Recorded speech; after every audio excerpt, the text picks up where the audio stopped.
Okay. I think I have this figured out. I'm here. I don't know if anybody else is, but welcome back, history fans, to a long overdue radical history stream. I'm going to be talking today about black communists in Alabama.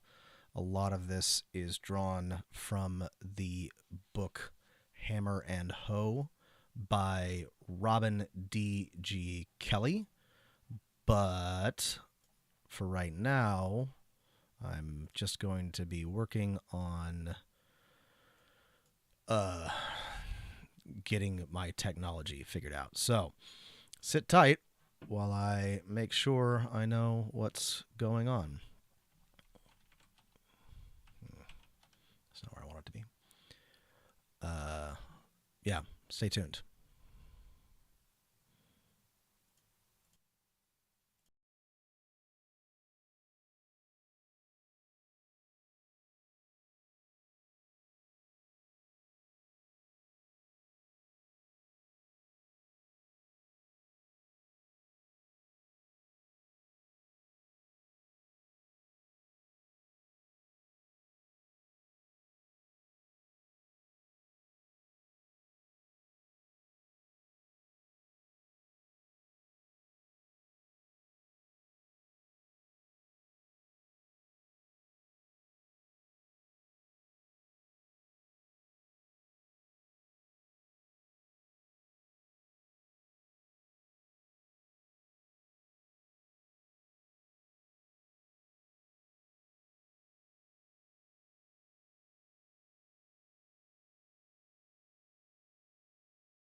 All right. Let's see.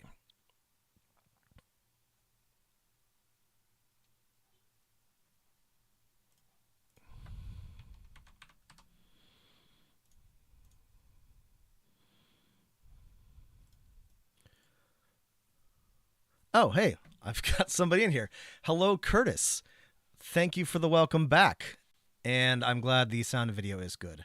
I messed up my slideshow properties, so I might just have to click back and forth, but hopefully that's okay. I don't think that's too weird.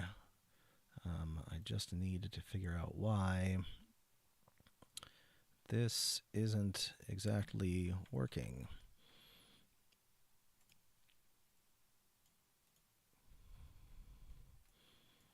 Almost ready here. Thank you for your patience, everybody. And I will have some things to say any moment now.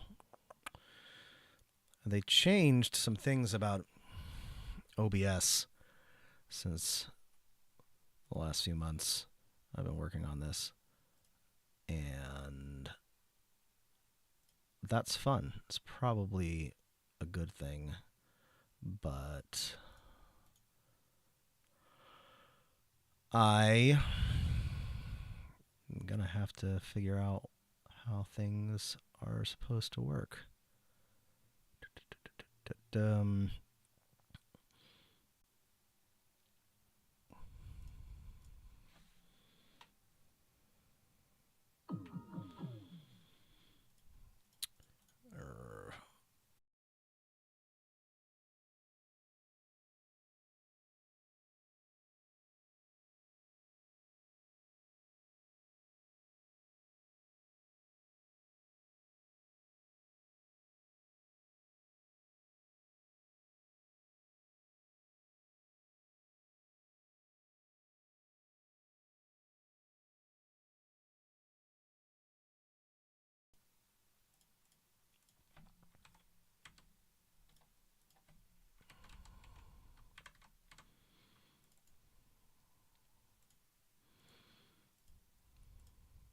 Okay, figured it out, more or less.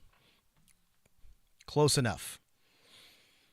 Okay, where's over here? Here we go. All right. Thank you all for being here, for showing up. I'm very excited to talk to you, as I mentioned, about black communists, radicals in the South in the Great Depression in the 1930s, early 20th century. This is all covered very, very well in the book I mentioned, Hammer and Hoe, by Robin D.G. Kelley, which is a really, really good, really thorough, fascinating book.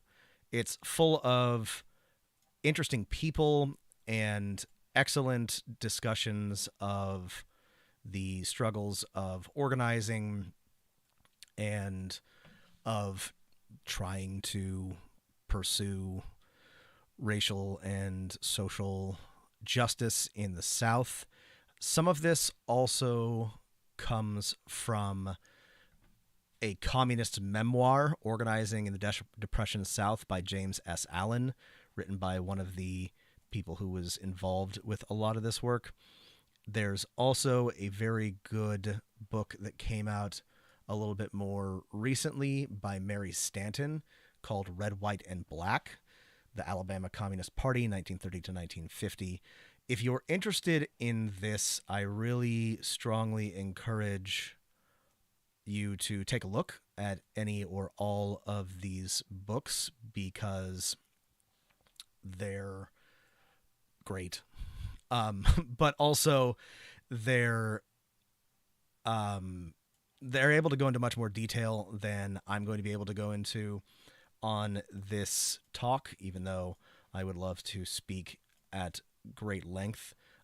There's just so much that I want to cover, and there's so much context that I think that I need to give about this particular area of history that I think I'm going to be talking for a long time. But do check out Hammer and Hoe and Red, White, and Black.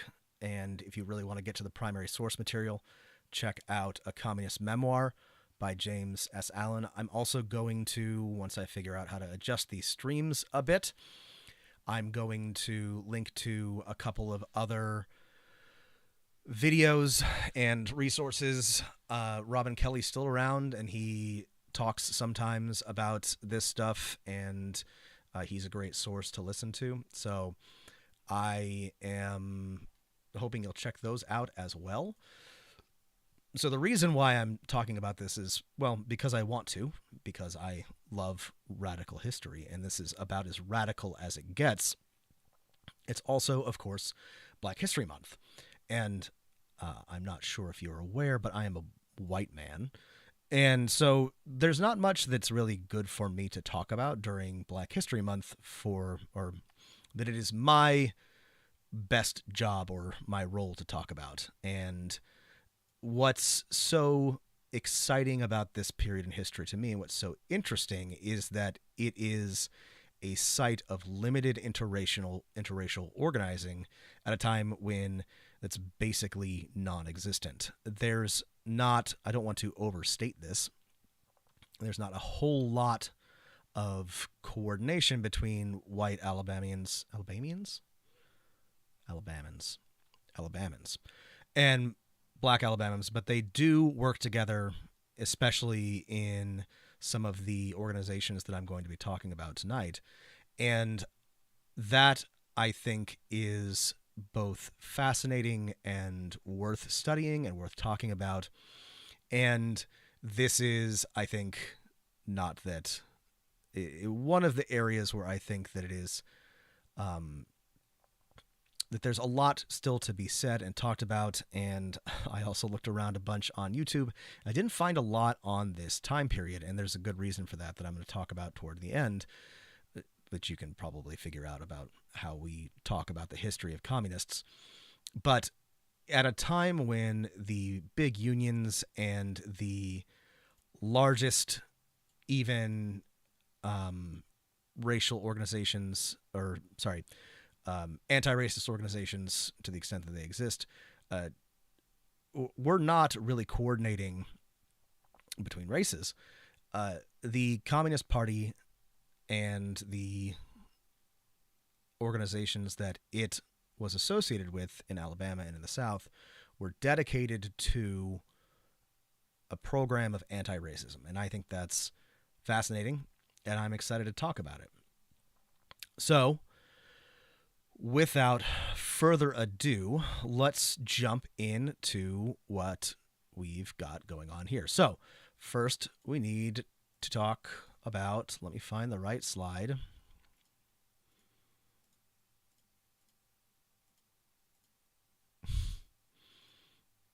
Oh no, I don't have it. That's it. There we go. Alabama. So, Alabama is a state in the South, and it was the site of a lot of organizing in the Reconstruction era. Alabama is a part of the so-called Black Belt, which is a area of the South. Generally, it's the area where counties or regions have between 30 and 40% black population. It includes a lot of Alabama, Georgia, Louisiana, parts of Arkansas, Georgia, et cetera, and especially the northern and eastern parts of Alabama are included in this. And again, Reconstruction is a bit outside of the scope of this particular talk, but during Reconstruction, as there was everywhere in the South, there was a period of, I don't want to say racial reconciliation, but an opportunity for blacks in the South to pursue self-determination, to organize, to run for office, to vote. And of course, when Reconstruction ended, it moved pretty rapidly in the other direction. Segregation ordinances proliferated between 1900 and 1905, and the efforts made in Alabama specifically to disenfranchise black voters reduced the black voter rolls from around 100,000 to around 3,000, 4,000 after 1901. And these were just the legal restrictions on black enfranchisement in the South. Obviously, there was a great deal of extrajudicial vigilante violence, a great deal of just social, legal, and economic ostracism. It was extremely difficult to make it as a poor black person in Alabama, and it only got harder. Add to this the unfortunate truth that the Great Depression hit Alabama especially hard, as it was a relatively poor state. And this meant that by the late 1920s, the early 1930s, that it was really in dire straits. There was an unemployment rate of 18% in February of 1928, and between 1926 and 1929, the Red Cross's relief rolls more than doubled. It was not a good place to be. There was a great deal of hunger and violence, a lot of suffering, and there wasn't, to the extent that there was really any attempt to seriously ameliorate the issues of the Great Depression, it was substantially less so in Alabama. And there's there's two main areas of industry in Alabama at this time for most working class people. Your options were to work in the steel or iron mills of cities like Birmingham or Bessemer, where conditions were torturous and unsafe, and if you were a black worker, you were openly paid less and given less opportunity than your white coworkers, and you could expect to be disenfranchised and underpaid and mistreated at every single opportunity. Many of these industrial workers lived in company towns where housing was provided by the iron mills, the steel mills themselves, and they were paid in company scrip. This is the high time of company exploitation. Many of these workers had no choice once they had accepted a position and were more or less forced into working indebted in one way or another for the rest of their lives. They would owe on any number of personal possessions, on tools and anything that they needed to get to work, on their housing. And again, the only money that they had was often in company scrip. And the other option, again, these are the two primary forms of employment for people in Alabama. The other option was even worse. It was sharecropping, and sharecropping mostly cotton. And there were a few different tiers of this. There were sharecroppers who owned some of their land. There were sharecroppers who owned their land outright, or there were small tenant farmers. But the majority of people were sharecroppers in the way that we would understand them, in that they owned little or nothing, and they rented all of the tools and materials that they needed to work the land, to harvest cotton, from large landowners, again, mostly white, and even rented or were leased houses, everything that they needed, everything that they owned, ostensibly. This put them in a form of indebtedness, basically indentured servitude, which put a lot of these sharecroppers in grinding poverty. They were often not given time or space or the opportunity to even grow food for themselves. They were forced to, in a myriad of ways, accept onerous and punitive terms from their landholders. They would have to sell cotton at a specific time of year, and they would be sold back food and what they needed at a different time of year to better suit the financial markets. Everything was ostensibly controlled by the large white landowners, who did everything that was legal and many things that were not, to exert control over their working population, which was, again, almost entirely black. So this is the situation in the late 1920s. It is grim. There is grinding poverty, massive unemployment, a great deal of suffering. People literally cannot eat. And into this mix enters the Communist Party. So there is a subhistory of this which is truly incredibly fascinating, that I would love to go into greater detail on some later date, but not tonight, because if I were going to go into detail about the Communist Party, I'd be here all night. The backs and forths of the various world congresses and the internal divisions and organization and conflicts of leftist parties is something that has been studied in great detail and is actually, honestly, sometimes very fascinating, but it's not incredibly relevant. Well, it is, but I'm going to try to stay on topic. The critical thing, though, is that in 1928, the Sixth World Congress of the Communist International, the Comintern, made a thing that blacks concentrated in the Black Belt counties of the Deep South constituted an oppressed nation. As an oppressed nation, the resolution maintained African Americans had the right to self-determination, political power, control over the economy, and the right to secede from the United States.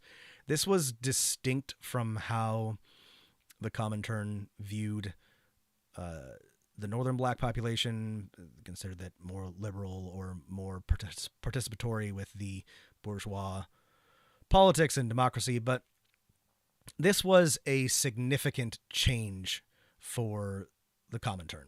There had been a lot of talk about what they called the Negro question, about what to do about them, and ultimately their hands were forced, or they were forced to make a ruling and make a decision on this. And what they decided was that this was a population that was part of the working class, part of the international proletariat, and was effectively a suppressed and oppressed population within the United States, and so deserved their support. And so the CPUSA, the branch of the Comintern, or the Communist Party of the United States of America, sent organizers south to try to make something happen, especially in Alabama. There were outposts throughout the South. District 17 was the district of the CPUSA that Alabama belonged to. It included parts of Mississippi and Alabama, Georgia, and other parts of the South. But the main site of organizing was Alabama, especially Birmingham and Tallapoosa County, which is in the eastern part of the state. So this, to me, is just a totally delightful and fascinating part of this whole process. But a number of organizers are sent from mostly the northern part of the United States, people with some experience in organizing, to try to make something happen. This includes the author of the communist memoir that I mentioned, James Allen, who was responsible for the Southern Worker, which was a CPUSA publication which wrote on labor issues and on communist organizing and on various causes of interest to the CPUSA and to the people of Alabama. The first issue of this appeared in August of 1930. It sold for 2 cents a copy. There were 3,000 copies printed and distributed through Tennessee, Alabama, Georgia, and the Carolinas. Allen's first editorial statement described the publication as a paper of and for both the white and black workers and farmers. It recognizes only one division: the bosses against the workers and the workers against the bosses. I cannot tell you how radical this proclamation was at the time. The very concept of what its detractors called social equality was ghastly, was unimaginable to even the moderate whites of a place like Alabama. And whether or not you believe that the CPUSA's intent was based in virtue or genuine recognition of racial equality, there can be no denying that this was far to the left and far more racially equitable than anything that was being spoken about even in highly progressive parts of the country. That is not to say that the Communist Party or the CPUSA or the Comintern had a particularly enlightened view of either race politics or of the South. There was a through line of condescension among northern communists towards both white and black Southerners. They viewed the whole area as kind of benighted and backwards. But even with that in mind, there was still a lot more generosity, and they saw a lot more potential in the black proletariat than anyone else did. Maybe they saw that potential because they hoped to use it to start a international proletariat uprising, but regardless of their reasoning, they treated black workers, whether they were industrial workers or sharecroppers, as legitimate, self-actualized people deserving of self-determination, and they started to organize with them. This involved forming, trying to organize the unemployed into various unions or groups to try to fight for better conditions, or to pressure aid organizations to be more generous, or to reduce the onerous restrictions that were put on receiving aid. This also included political organizing, as you can see here. This is actually 1932, but during the 1930 election campaign, the Communist Party did what no political party had done since Reconstruction and endorsed a black candidate, Walter Lewis, for governor. The election platform included, among other things, complete racial equality, and maintained that the exercise of self-determination in the Black Belt was the only way to end lynching and achieve political rights for Southern blacks. One of the through lines of CPUSA organizing in the South is opposition, a highlighting of anti-black and fascist violence by cops and by vigilantes, and an appeal to what we now consider to be pretty key rights available to all Americans. You know, the right to self-determination, the right to vote, the right to not be beaten in your home. But these were relatively dramatic for Alabama at the time, and it caused a great deal of consternation among both the white moderates and white conservatives, but also the liberals and progressives of the time. In their attempts to organize throughout this period, most of the members, official members of the CPUSA, but also members of related organizations like the Sharecroppers Unions and the ILD, and there's a whole alphabet soup of organizations, so I'm not going to go into detail, but they includes organizations like the NCDPP, the National Committee for the Defense of Political Prisoners, the NCPR, National Committee for People's Rights, the Trade Union Unity League, the Relief Workers League. There's the whole host of unions, leagues, other organizations that are arms or associated with the CPUSA that organize with or alongside them. And for most of this time period, a lot of them are, or many of these are, majority black. And there is some attempt to bind together, especially white sharecroppers and white industrial workers, with black sharecroppers and black industrial workers. But the CPUSA, or the Communist Party of Alabama especially, remains largely black owned and black membership and black led for a great deal of its history, especially during the early 1930s. And there's a lot of reasons for this.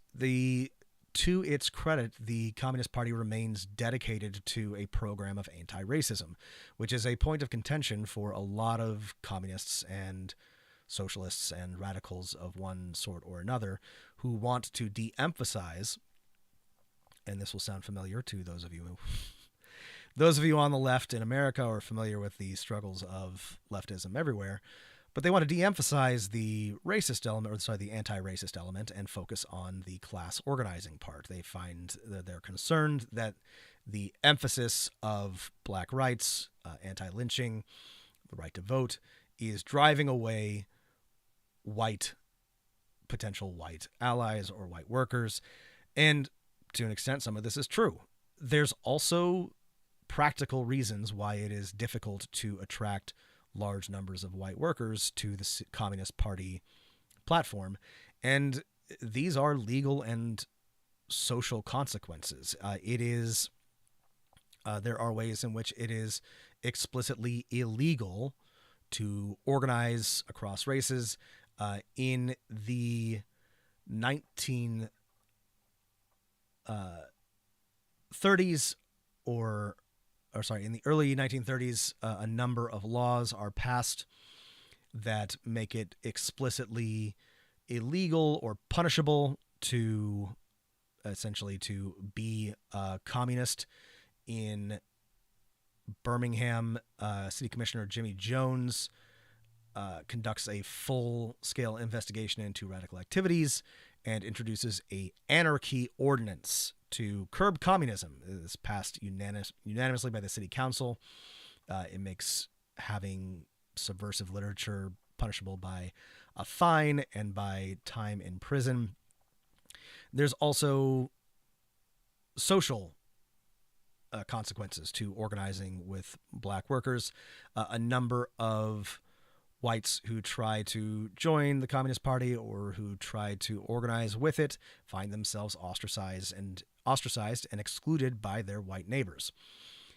And there is, of course, substantial extrajudicial vigilante violence that is carried out against communist organizers.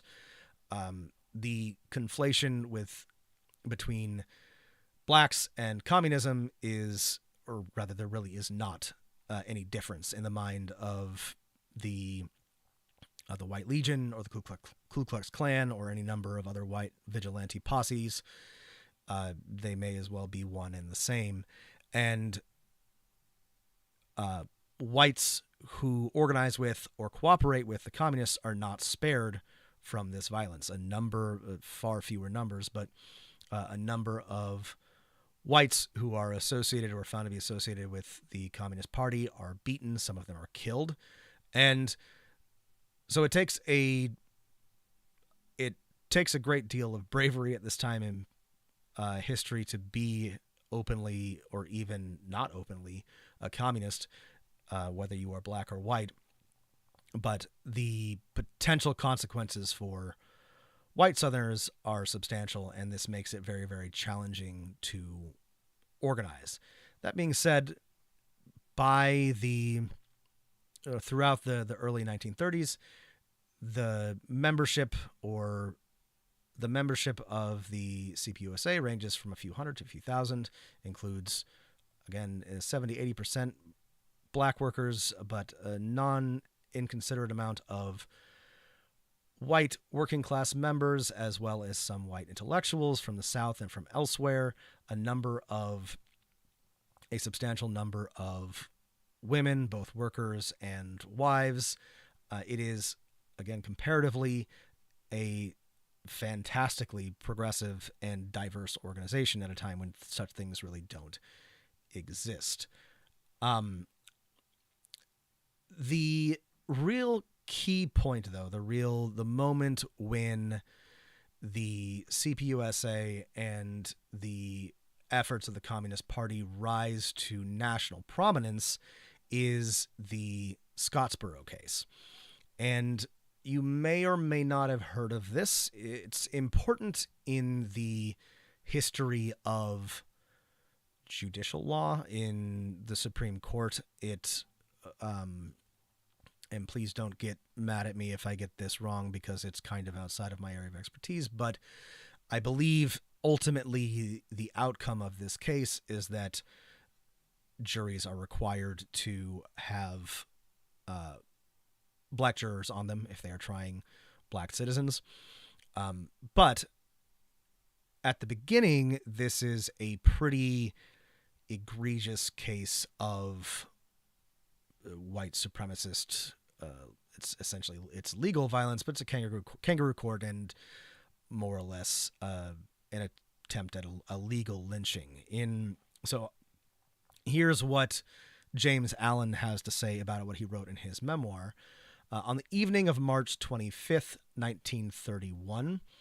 Sorry, just a moment. Doop-a-doop-a-doo. Where am I? There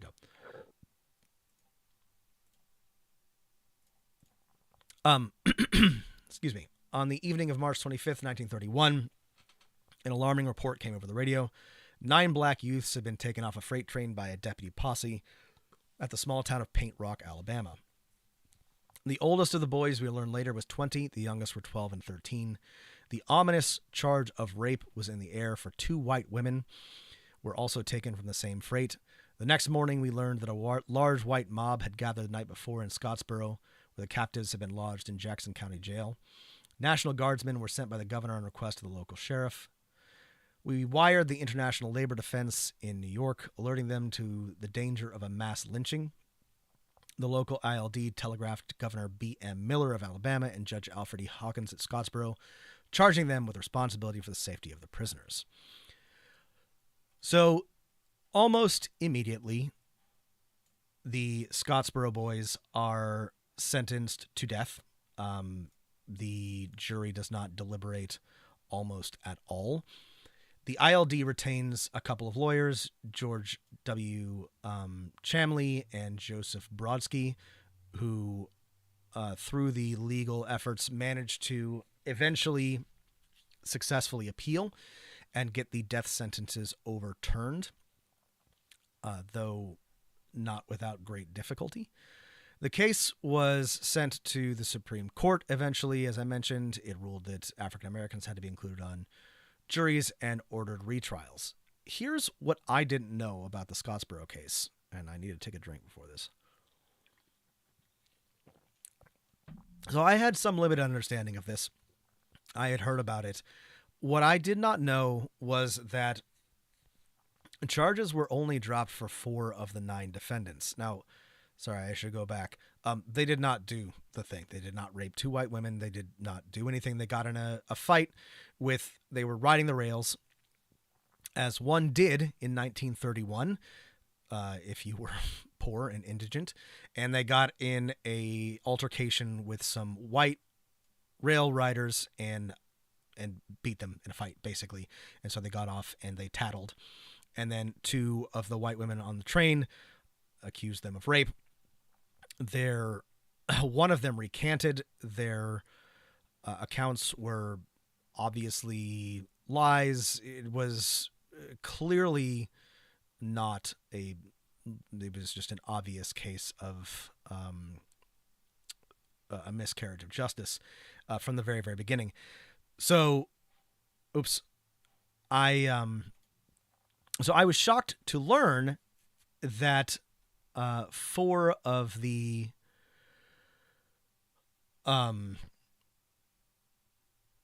only 4 of the 9 defendants were acquitted. The rest still served jail time, sometimes a lot of jail time, though all of them were released or escaped by 1946. A couple of them were killed or died in prison. So even though they were not executed via the electric chair as they were initially supposed to, this is an improvement, I suppose, and the ILD won some recognition, but even this was justice only in the broadest sense of the term. I found this while I was poking around. Here's this extremely rad poster. It's, I think, in Uzbek, and it says something like "Wrest 8 innocent Negroes from the hands of the American bourgeoisie," and it's, as you can see, it's got a cop in front of a swastika, and I mean, it's incredible, just like fantastic art. Anyway, the cause was celebrated around the world, especially in communist countries, for the work that the CPUSA did in the international. Sorry, ILD stands for the, I think it's International Defense League. Give me a second. I wrote this all down somewhere. Abbreviations.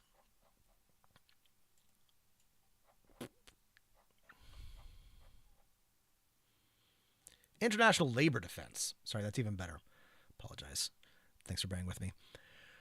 The International Labor Defense was the legal arm or legal association of the CPUSA, and they took up the defense of the Scottsboro boys, and they managed to prevent what was essentially a lynching. But again, they saved these boys' lives, but got some of them acquitted. But even that was still just a bare defense. There were other, however, legal cases that they took up. There was an attack on 2 white women in Shades Valley, where again, obviously innocent black man was accused of rape and sentenced to death.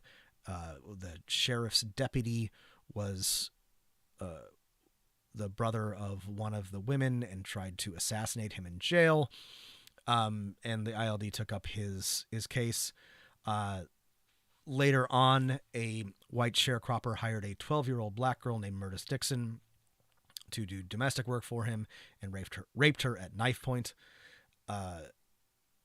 Nobody would take up the case except for the Communist Party.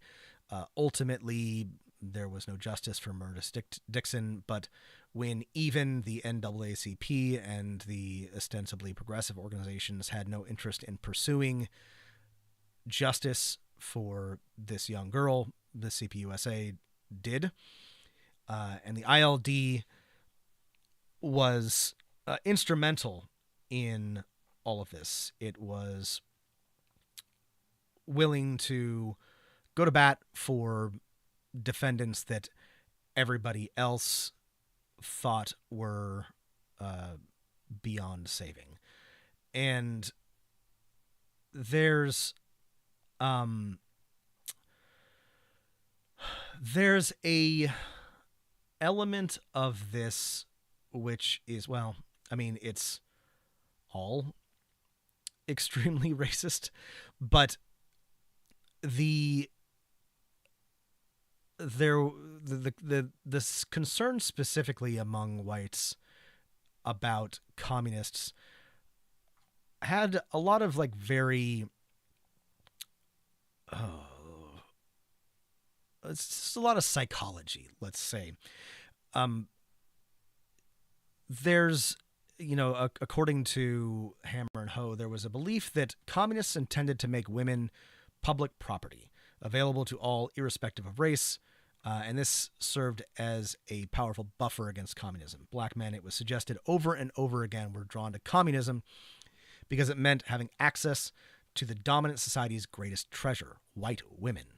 Wrote one observer, in the eyes of colored men, complete equality with the whites, as proclaimed in Moscow, meant free possession of white women.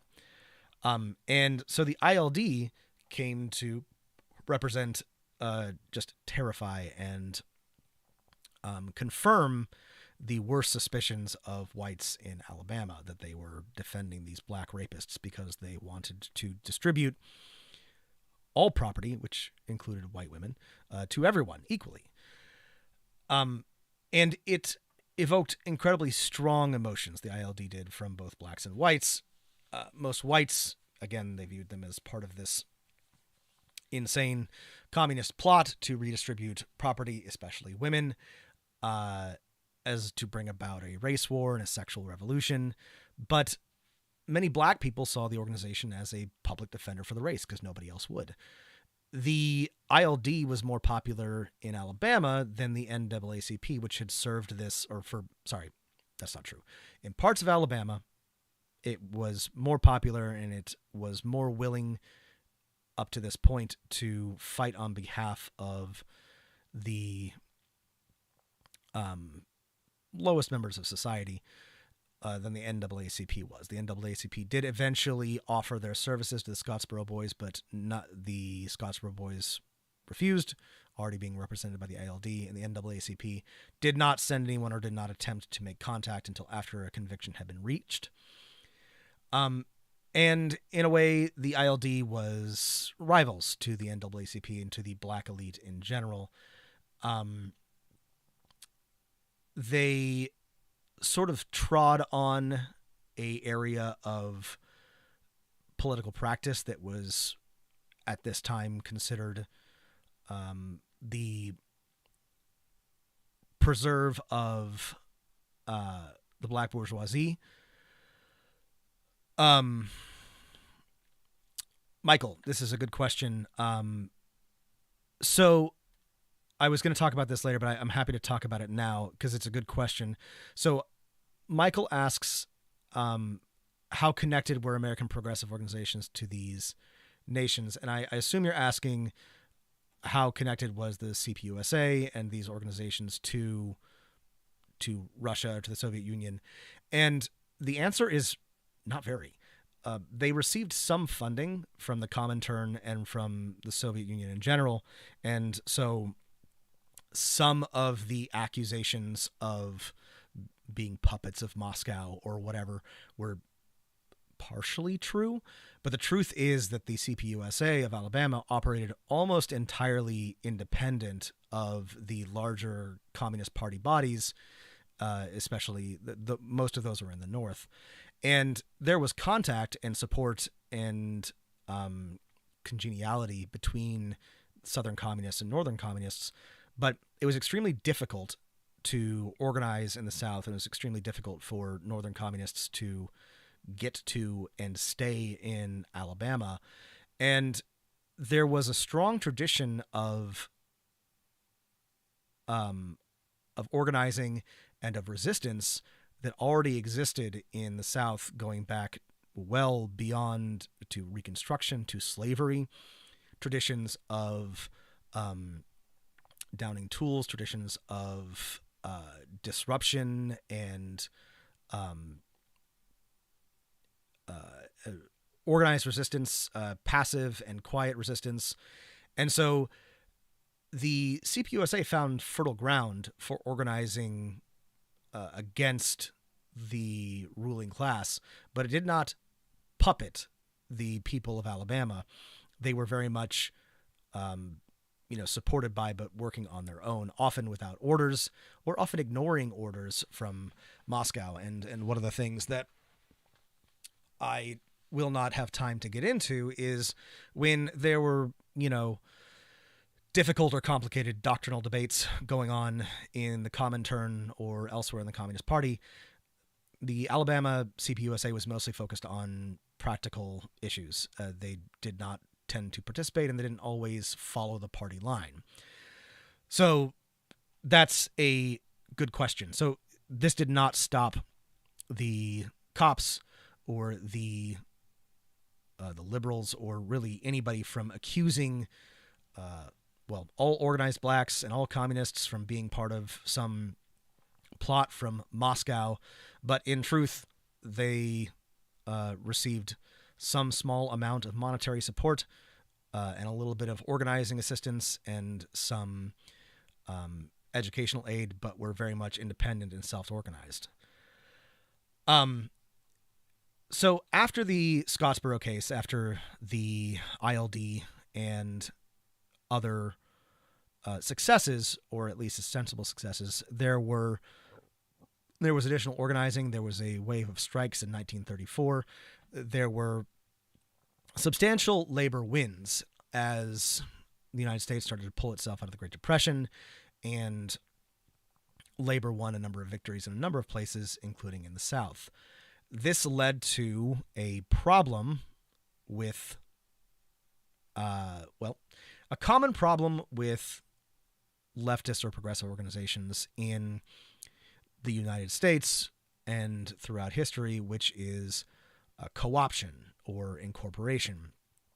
And so what happens let's go back to this, coming out in a second, is that in the late 1930s, a number of other successful and better funded and larger organizations begin to make inroads into Alabama. There's the Works Progress Administration, which provides jobs and stability to people as part of the New Deal. There's the CIO and the AFL, and later the AFL-CIO. Larger, more organized unions trying to organize especially steelworkers. There's the NAACP, as I mentioned, which is starting to take more seriously organizing in Birmingham and elsewhere in Alabama. And there's other liberal institutions which seek to take the power and energy of the organizing energy of the CPUSA and shape it and to take it and incorporate it. And so the CPUSA at this time is trying to, as always, gain material victories for the people of Alabama and for their members. And so they'll organize with the CIO, with the NAACP, with other organizations. But as they put more and more organizing energy into other unions, into other organizations, they either become co-opted or lose organizing power, or their brightest minds and hardest workers are recruited. And so the CPUSA does not disappear, but it shrinks in this time period as energy goes into voting and civil rights efforts.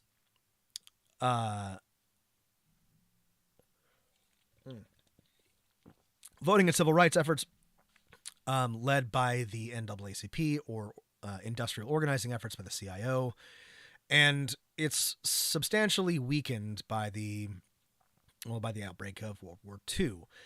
And then this happens. And this up here is the signing of the Molotov-Ribbentrop Pact, the Nazi-Soviet non-aggression pact, which allows Germany to invade Poland, Russia to invade Finland. You know all about it, or you probably know all about it. This is another thing that I don't have time to get into, and I do not want to give it short shrift, but I think it goes without saying that this was a pretty dramatic occurrence for communist parties in the United States. This put them in a very difficult position as consistent anti-fascists and communist organizers. They were forced into either defending or making some sort of excuse for why the Soviets would do something like this. To put it simply, they didn't do a very good job. They did not handle this very gracefully, and it greatly weakened the official Communist Party of the United States of America, for better or for worse. And though it did not destroy the Alabama Communist Party, it put them in a position to be squashed. And of course, after World War II, as we are entering Cold War and another series of Red Scares begins, both the Birmingham police and the Ku Klux Klan declared essentially full-scale war on all suspected communists. In 1950, the city council passed an ordinance authored by Bull Connor, effectively outlawing the Communist Party in Birmingham. And then later, the state enacted the Communist Control Law, which required all party members to and Communist Front organizations to register with the Department of Public Safety or face fines up to $10,000 or up to 10 years in prison. Known communists were arrested and harassed on a daily basis, and their homes became prime targets for cross burnings. The party officially disbanded in 1951, and many of the Communist Party organizers essentially fled Alabama. And that's the end of the official organizing efforts of the Communist Party USA. I mentioned, though, in my teaser for this that they were involved with their influence was always small, or rather their official membership was always small, but their influence was substantial. And the most important thing that they did was they pushed mostly progressive organizations to the left. They did a very good job of shaming good liberals, black elites, progressive organizations by being willing to fight for racial justice and fight for equality in a place where people either didn't think it was possible or didn't think it was worth doing, or where they were willing to cede that ground to, or just declare it a backwards and forgotten place and let it be. And there's a through line. This is where there was an attempt recently to organize an Amazon warehouse. Amazon opened a fulfillment warehouse in Bessemer in March of 2020. In a few months after that, workers began organizing. 85% of the workers at that facility are black. Began organizing to join the RWDSU, the Retail, Wholesale, and Department Store Union. They filed with the NLRB in November to hold a unionization vote.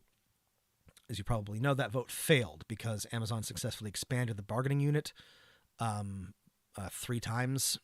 It was initially supposed to be 1,500, and they expanded it to 6,000. This is a common anti-union tactic. The NLRB has ruled that a free and fair election was impossible, and that the employer's misconduct may have influenced some of these eligible voters, and so there is going to be a revote, probably. Amazon may appeal. But the fight here, the fight in Alabama, is still ongoing, and the radical tradition there has deep, deep roots, despite Alabama being such a otherwise regressive state. And a lot of that is due to the willingness and the tenacity of the Communist Party USA being willing to go to Alabama, recruit, and then the people there being willing to rally under the banner of communism to try to make a better life for themselves and the people around them. And this is a spicy topic. This is something that gets a lot of people kind of like, communism, Communist Party.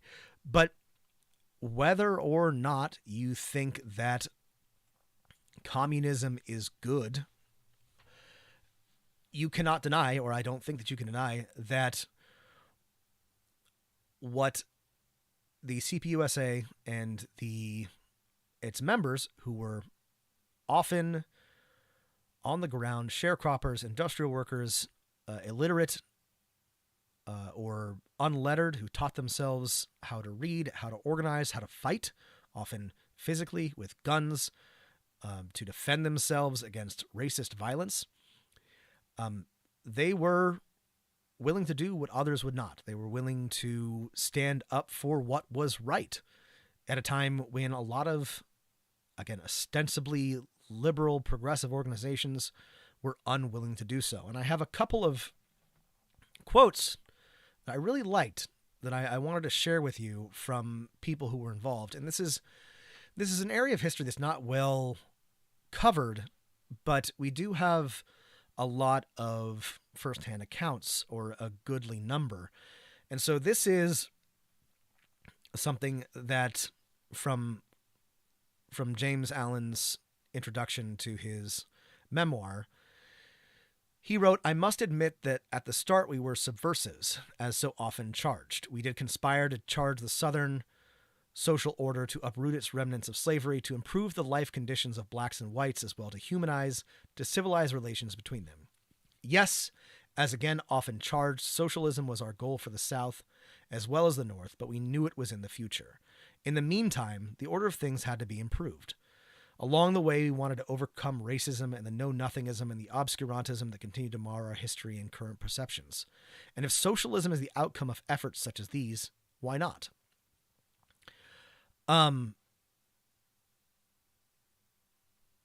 Good question from Michael, again, let me get to that in just a second because I have something to say about it.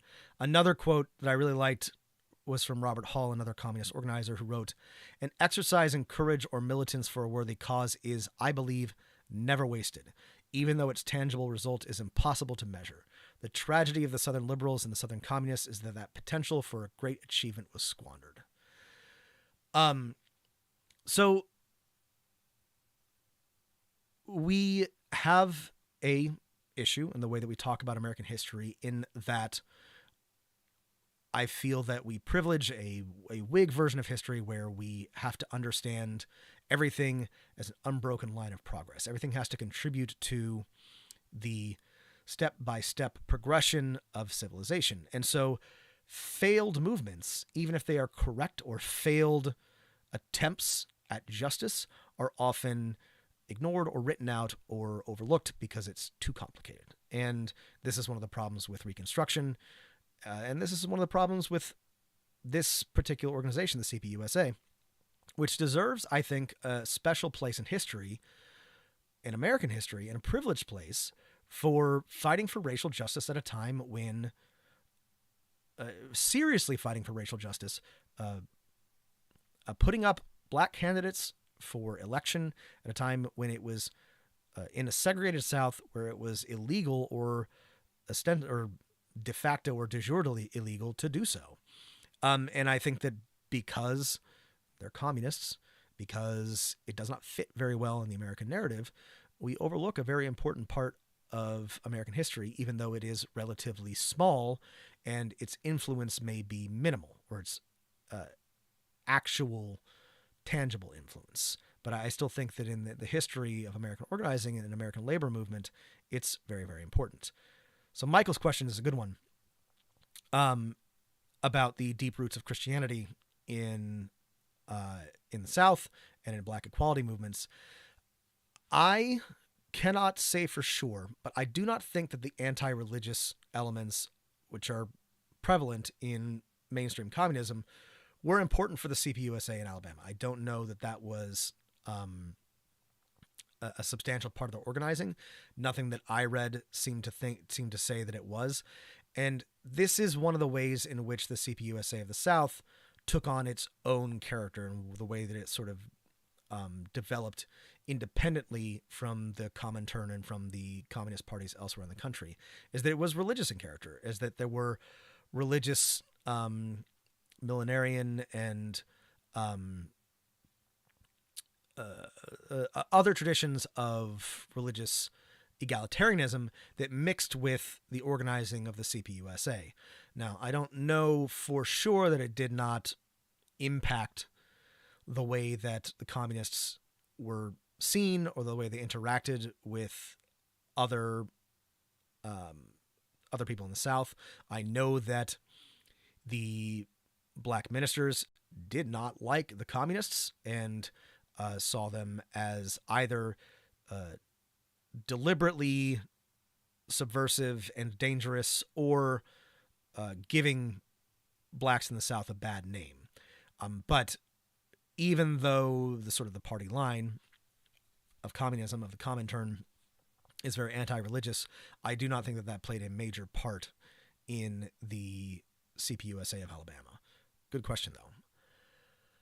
So I talked about that for a long time, and I have about 1,000 other things to say. There's so many fascinating people here, so many fascinating elements of this, so many different little bits of this organizing effort, of this fight for equality. But I encourage you, if you're interested, to pick up a copy of Hammer and Hoe, to look up Allen's memoir, to look into this further. The great thing about studying the left in America is you can find a lot of this stuff for free. Not that I would ever endorse that. Do pay for Hammer and Hoe, but if you want, you can find a lot of resources and learn a lot about this time period.